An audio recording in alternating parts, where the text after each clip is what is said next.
So, in case you missed it, on August 31st, 2018, a fan animation made its way onto YouTube, which was an alternate ending to Godzilla City on the Edge of Battle, providing us with the fight we were promised but never actually got, that being the fight between anime Godzilla and anime Mechagodzilla.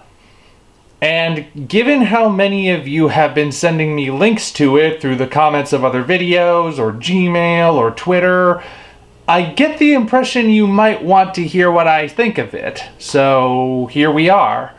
I shall provide you with my thoughts on this fan animation.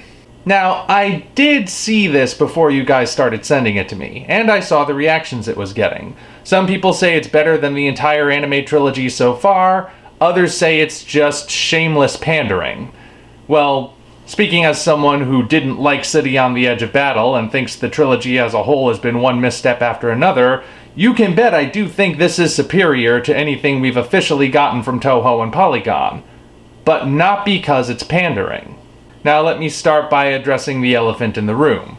Back when we first got the big announcement that Mechagodzilla would be in this movie, I said that even though I thought the design on its own was hideous, and to be clear, that hasn't changed, I would reserve full judgment on it until I got to see it in motion, because that's really the only way you can make that kind of proper assessment. Then, of course, we learned that City on the Edge of Battle had no interest in showing us Mechagodzilla in motion, and thus I could only judge the design based on how it functioned as a design. This video kind of gives us an idea of what Mechagodzilla would have looked like in motion, and, you know, it's still a hideous design. That is never going to change. But seeing it in motion, we now actually get an idea of what it could have done. Although, I think it's worth noting, this is not the exact design that was planned for the movies.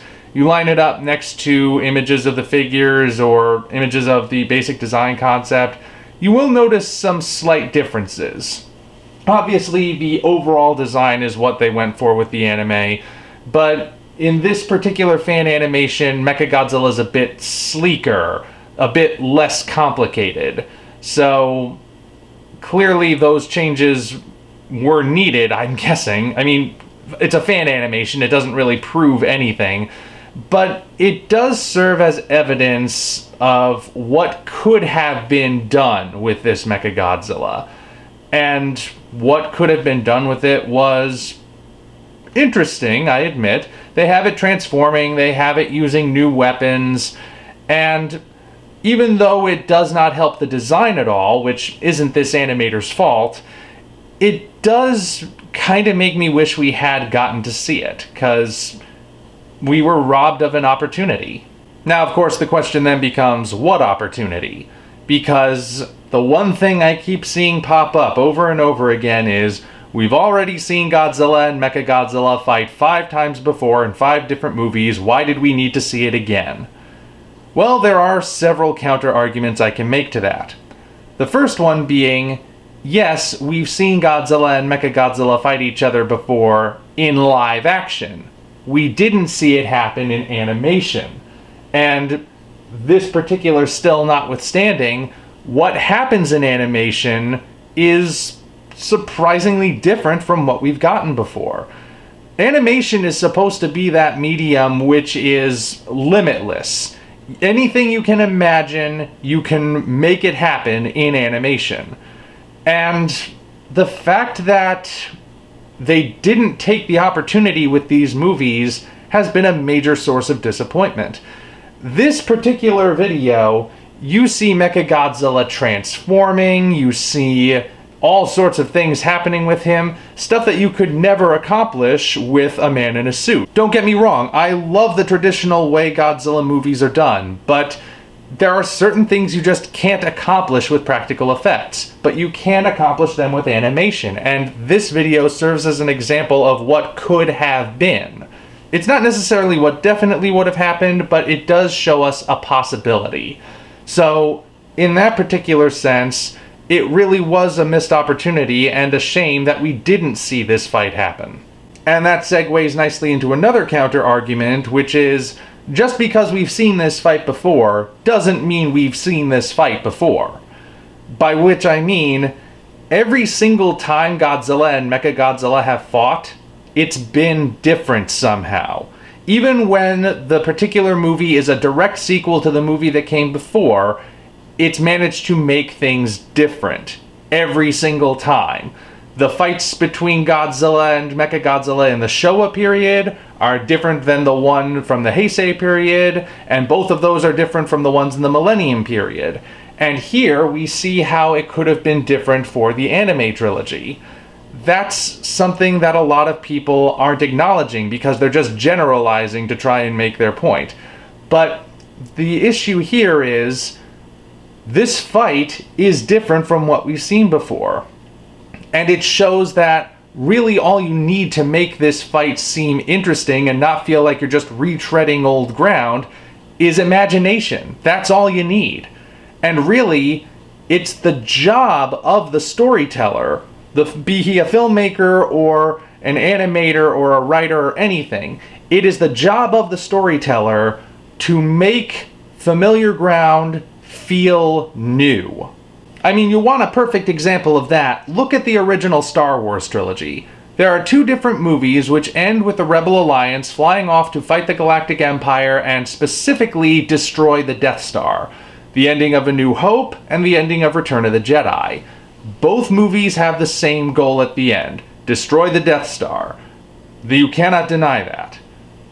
But they each feel like completely different battles. It doesn't feel like in Return of the Jedi we're just getting the same thing that we got before. See, in the first movie, A New Hope, it's kind of like even though it's in space and it's with spaceships and lasers, it's kind of like a World War II dogfight. Because the cinematography is very up close and personal. There are very few ships engaged, so, you know, we get to know the pilots a bit better. The Death Star itself becomes the landscape upon which they fight, and there's a countdown factor as well, because the Death Star is moving into position to completely destroy Yavin 4, and thus the Rebel Alliance's strongest base along with it. So there's a very intense, very personal aspect to it. And it's very, very personal, in fact, very up close. We are in the cockpit with practically all of the pilots in the Rebel side at least once, and even a couple times with the Empire. But then you get to Return of the Jedi, it's a more grand scale of a battle. It's pulled back, so they're making better use of the space. We see ships flying everywhere around the Death Star, not just over its surface. You've got different characters that are involved. There are more ships on both sides, so you don't necessarily get to be in the cockpit with every character, just a couple of ones that matter. There are different kinds of ships involved, and there's also a couple of subplots happening simultaneously, because you have Luke Skywalker on board the Death Star facing off with Emperor Palpatine and Darth Vader, and then you have Han Solo, Leia, Princess Leia, and the droids down on the forest moon of Endor with the Ewoks trying to destroy the shield generator. A lot is different. The battle in Return of the Jedi, even though it's the same goal of destroy the Death Star, is not just a rehash of what we saw before.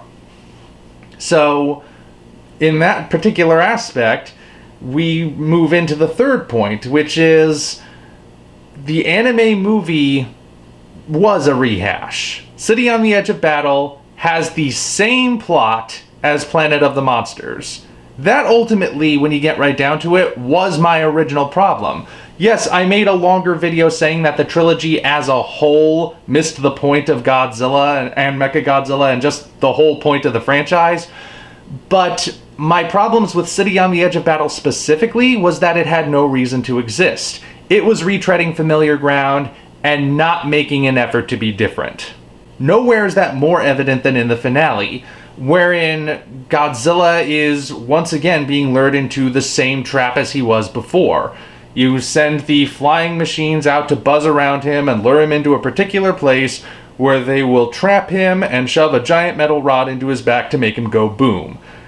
Somebody told me that The reason he could justify this rehashing of the plot is because it was an effective strategy. But that's missing the point. The point is not that it's an effective strategy, so you should reuse it over and over again. The point is, this is a work of fiction, and I don't want to read the same thing over and over again. It's literally the same thing. There has to be something to shake it up a little. I mean, there are all sorts of ways they could have made it different. Godzilla could have been not as easy to lure into place, or maybe he's smart enough to know a trap when he sees one, so that means a more difficulty in trying to get him there.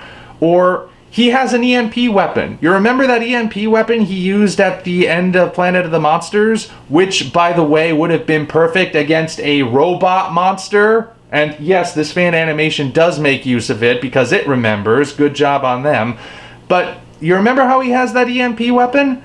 He could have used that against the city. He could have shot that at the city and shut everything down, which would have meant their plan was completely ruined. That would have been different. They do kind of do something different by the end by having him start to go into overload, but even that's not really enough. First of all, it comes too little too late, and secondly, it's just a retread of what we got in the last movie anyway, where humanity thinks it's won only for Godzilla to pull the rug out from under them. Just executed slightly differently, but not differently enough. And yeah, adding a fight like what we see here would have actually been a difference. Now, of course, that leads to the question of, does that mean I'm saying adding this fight to the movie would have made Godzilla City on the Edge of Battle a good film? Heck no. It's not enough. Even this video, as well made as it is, and as surprisingly satisfying as it is, it would not have been enough to save City on the Edge of Battle if that's the only change you made. If you made a fan edit, let's say, where you kept everything else in the original movie and just inserted this into the end, you still got a bad movie. It's just that instead of being a bad movie from start to finish, it's a bad movie from start up to a certain point, and then it's good for a few minutes, and then you remember, oh wait, we had to get through a whole bunch of garbage just to get to this point. So I'm certainly not saying that this is enough to have actually saved it. And in fact, let's be honest here, just having a monster fight in general wouldn't necessarily have saved City on the Edge of Battle. There's another way they could have done it. If they were going to really commit to Mechagodzilla City as badly as Mechagodzilla City misses the point of Mechagodzilla, there are other ways they could have played with that. Like I said in that initial review, they could have had the city itself coming to life, turn the city into a monster, rather than just have it be a factory. And even then, though, you'd have to make all sorts of changes to everything that came before it in order to justify having a good film. So in the end, this particular fan animation serves as an example of what could have been. It's not necessarily an example of what should have been, but it is a possibility. It shows that there was a lot of untapped potential, even for something people have tried saying we've seen before, and the fact that this potential was wasted really is a shame. I provided links to this video in the description on the off chance you haven't seen it yet, but I'm guessing most of you have, and quite frankly, I really do wish this is what the movies had been like. Not necessarily this specifically, but still something more like it than what we actually got. If you enjoyed this video, be sure to like it, as well as subscribe to the channel for more content of a similar nature. Also, check the description for links to our Twitter, DeviantArt, and Patreon pages, as well as the Amazon link for the novel Operation Red Dragon: The Daikaiju Wars Part 1, penned by yours truly. Thank you all, and we appreciate your support.